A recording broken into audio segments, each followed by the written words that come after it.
Hello மக்களே, எப்படி இருக்கீங்க? இன்றைக்கி நம்ம பார்க்க போகிறது பாத்ரூமை எப்படி க்ளீன் பண்ணலாம், லைக் அந்த ஃப்ளோர் எல்லாத்தையும் எப்படி சுத்தம் பண்ணலாம் அப்படின்னு. இன்றைக்கி ஃப்ளோரை தான் கான்சென்ட்ரேட் பண்ண போகிறேன். இதெல்லாம் தான் யூஸ் பண்ண போகிறேன். இந்த கார்னர் ப்ரஷ், ஒரு டூத் ப்ரஷ், அதுக்கப்புறம் ஒரு ஸ்பாஞ்சு, பிக் ரெட் தான் யூஸ் பண்ண போகிறேன்.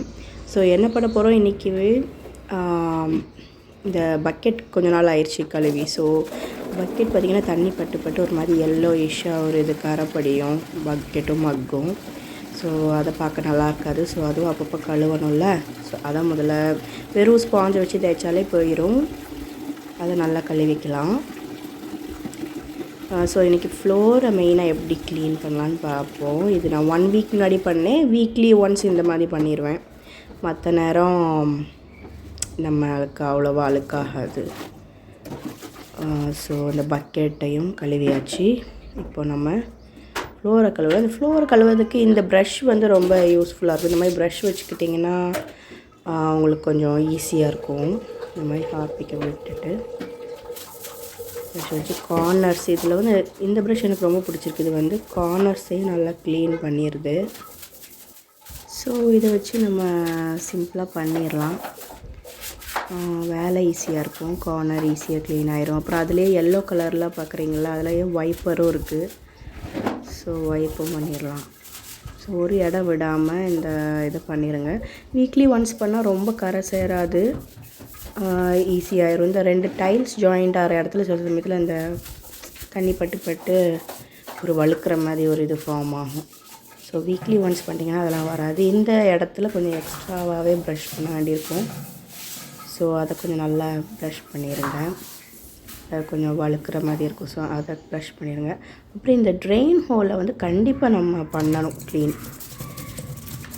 ஏன்னா அது வலுவலுன்னு ஆகும். அதில் முடி சேரும், எல்லாம் சரிங்க பாருங்கள். இந்த மாதிரி சுற்றி எடுத்திங்கன்னா அந்த முடி வந்துடும். இதில் நல்லா ப்ளீச் போட்டு இதை நீட்டாக கழுவிடுங்க. அந்த கார்னர்ஸ் எதுலேயுமே சேரக்கூடாது. அப்புறம் அதை திறக்கிற மாடலாக இருந்தால் அதை திறந்துட்டு அதுக்கு அடியிலையும் லைட்டாக இது பண்ணிடுங்க. அப்போ தான் தண்ணி வந்து ஈஸியாக போகும். அதில் கூட அந்த குழுன்னு அந்த வேஸ்ட்டு சேர்ந்து தண்ணி போகாது ஈஸியாக. ஸோ இந்த மாதிரி நல்லா பண்ணிட்டிங்கன்னா தண்ணி ஈஸியாக போகும். எந்த பிரச்சனையும் இருக்காது, வாடை இருக்காது. பாருங்கள் எவ்வளோ நீட்டாகிடுச்சு பாருங்கள். ஸோ ஃப்ளோர் க்ளீன் பண்ணும்போது இதையும் ஒரு ஹேபிட் வச்சுக்கோங்க. இந்த ட்ரெயின் ஹோலையும் க்ளீன் பண்ணி இந்த மாதிரி கார்னர்ஸ் விட்டு போயிடும் நம்ம ப்ரஷ் போட்டு தேய்க்கும் போது. ஸோ இதையும் நம்ம பண்ணிடணும் கிளியர். ஸோ இதெல்லாம் வீக்லி ஒன்ஸ் தானே, ஒரு கொஞ்சம் டைம் ஸ்பெண்ட் பண்ணி பண்ணிட்டீங்கன்னா நல்லா ஆயிடும். இது வந்து கார்னருக்கு இந்த ப்ரஷ் இதாக நல்லாயிருக்கும் பாருங்கள். அவ்வளோதான், போயிடுச்சு, அவ்வளோதான். இந்த மாதிரி கொஞ்சம் 4 கார்னர்ஸ்லேயும் பார்த்துக்கோங்க. ஒரு வேலை எதாவது சேர்ந்துருந்தோன்னா அதெல்லாம் பண்ணிவிட்டு அதுக்கப்புறம் இப்போ நம்ம தண்ணி விட்டு கழுவி விட்டுடலாம். நல்லா தண்ணி விட்டு கழுவிடலாம்.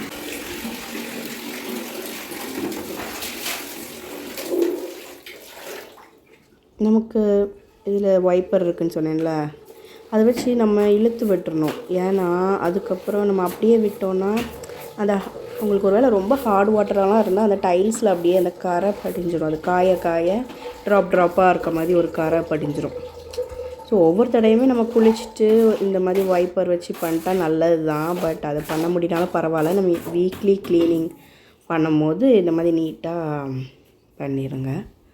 பாருங்கள், அவ்வளோதான். சூப்பராக ரெடி ஆயிடுச்சு. நம்ம பாத்ரூம் ஃப்ரெஷ் ஆயிடுச்சு. அப்படியே எந்த வித வாசனை இதெல்லாம் தேவையில்லை, கெமிக்கல்ஸ்லாம். அப்படியே ஃப்ரெஷ் ஆயிரும். ஸோ காய்ஸ், எனக்கு ரொம்ப ஜாலியாக இருந்துச்சு உங்கள் கூட ஷேர் பண்ணேன். நெக்ஸ்ட் வீடியோவில் பார்ப்போம்.